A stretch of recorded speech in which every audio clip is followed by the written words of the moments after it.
Hello, आप सबका मेरे चैनल स्पीडिंग ला ज्ञान में स्वागत और अभिनंदन है। मैं आज आपसे एक इम्पॉर्टेंट प्रॉब्लम जो यूपीएससी 2012 में पूछी गई थी को डिस्कशन कर रही। अगर आपको अच्छा लग रहा है तो प्लीज़ मेरे चैनल को लाइक और सब्सक्राइब करिए, और अगर आपको इसका उत्तर पता है तो इनबॉक्स में जाकर टाइप करिए और या फिर मेरी पूरी वीडियो वॉच कर लीजिए।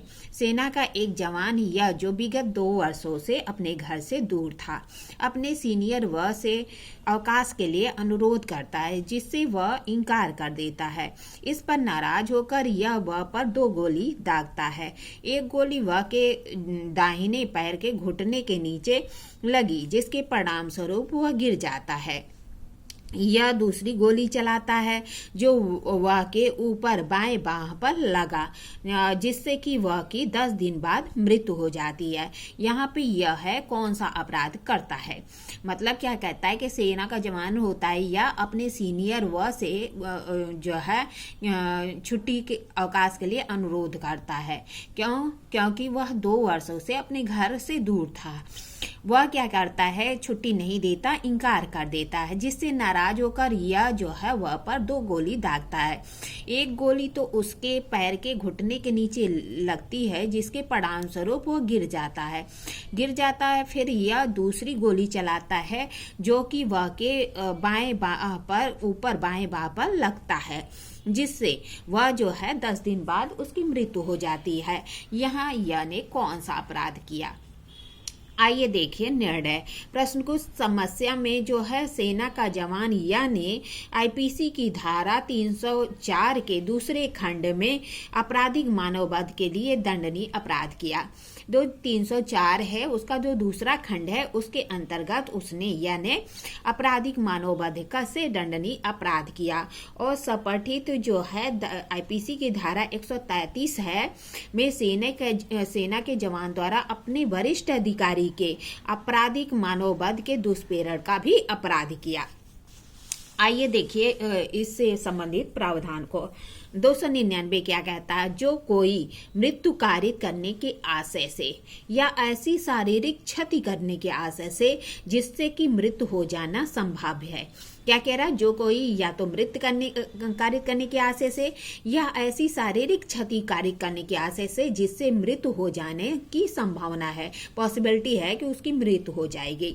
फिर तीसरा कंडीशन कहता है, यह ज्ञान रहते हुए कि यह संभावना है कि वह इस कार्य से मृत्यु कारित कर दे, कोई कार्य करके मृत्यु कारित कर देता है, वह आपराधिक मानववध करता है। मतलब ज्ञान रहते हुए और संभावना है कि वह उस कार्य को करके मृत्यु कारित कर दे, उस कार्य को करके मृत्यु कारित कर देना, तो वह आपराधिक मानववध का अपराध करता है।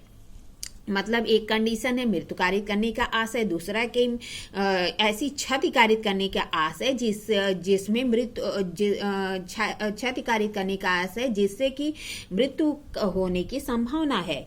और तीसरा कहता है, यह ज्ञान रहते हुए कि यह संभावना है कि वह उस कार्य से उस व्यक्ति की मृत्यु कारित कर दे, कोई कार्य करके मृत्यु कारित कर देता है, वह आपराधिक मानववध करता है। 133 क्या कहती है कि जो कोई भारत सरकार की सेना, नौसेना और वायुसेना के किसी ऑफिसर, सैनिक, नौसैनिक और वायु सैनिक के द्वारा अपने वरिष्ठ ऑफिसर पर, जबकि वह ऑफिसर अपने पद में हो, हमले का दुष्प्रेरण करेगा, वह दोनों में से किसी भांति के कार्रवाई से जो कि 3 वर्ष तक की हो सकेगी दंडित किया जाएगा और जुर्माने से भी दंडनीय होगा। कारण आइए देखते हैं।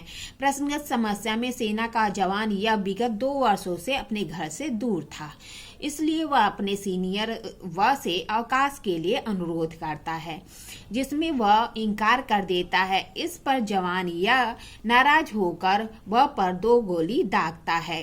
पहली गोली उसके घुटने के नीचे दाहिने पैर पर लगी, जिससे कि वह जमीन पर गिर पड़ा। दूसरी गोली बाएं बाह में लगी और वह 10 दिन बाद मर गया। यहाँ समस्या से स्पष्ट है कि उसका आशय वह की हत्या करने का नहीं था। क्योंकि जवान एक निशानेबाज भी था, इसलिए उसने पहली गोली घुटने के नीचे मारी और दूसरी गोली जो है और दूसरी गोली बाह पर मारी। चलाते समय धारा 299 के खंड 2 और 3 के आवश्यक तत्वों की पूर्ति हो गई, क्योंकि जवान को यह ज्ञात होना चाहिए था कि मृत्यु की संभावना हो सकती है जिससे ऐसी क्षतियां कारित होती है।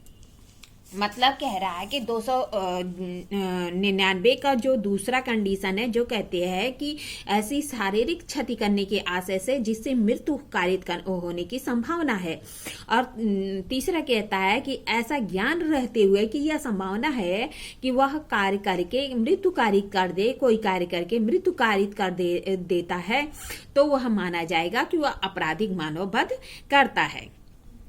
ठीक है, जो 299 का दूसरा और तीसरा खंड है वह इसको फुलफिल करता है। मतलब इसके संबंध उसे कहीं न कहीं उसका शारीरिक क्षति करने का आशय था। दूसरा क्या कहता रहा, उसे ज्ञान था कि अगर वह ऐसा कार्य करेगा तो हो सकता है कि यह कार्य मृत्यु कारित कर दे, और कार्य करके कोई व्यक्ति की मृत्यु कारित कर देता है तो वह व्यक्ति का होता है आपराधिक मानववध के लिए दोषी होता है। निष्कर्ष, उपयुक्त प्रावधानों और समस्या को देखते हुए तथ्य से स्पष्ट है कि विगत मामलों में जवान ने आपराधिक मानववध, जो कि हत्या नहीं है, के अपराध किया है, जो कि 304 के दूसरे खंड में दंडनीय अपराध है।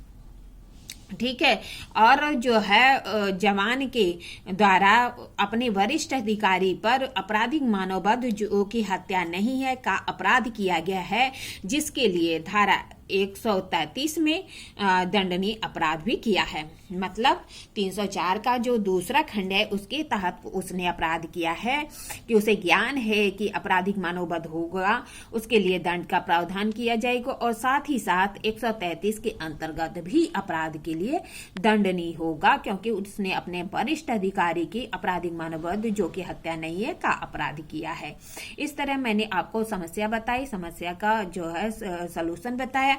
इसी तरह की अच्छी अच्छी समस्याओं के लिए मेरा चैनल सब्सक्राइब करिए, लाइक और कमेंट करिए, और परीक्षाओं में पूछे गए सभी प्रॉब्लम को सॉल्व करने के लिए और उसको देखने के लिए मेरा चैनल सब्सक्राइब कर लीजिए।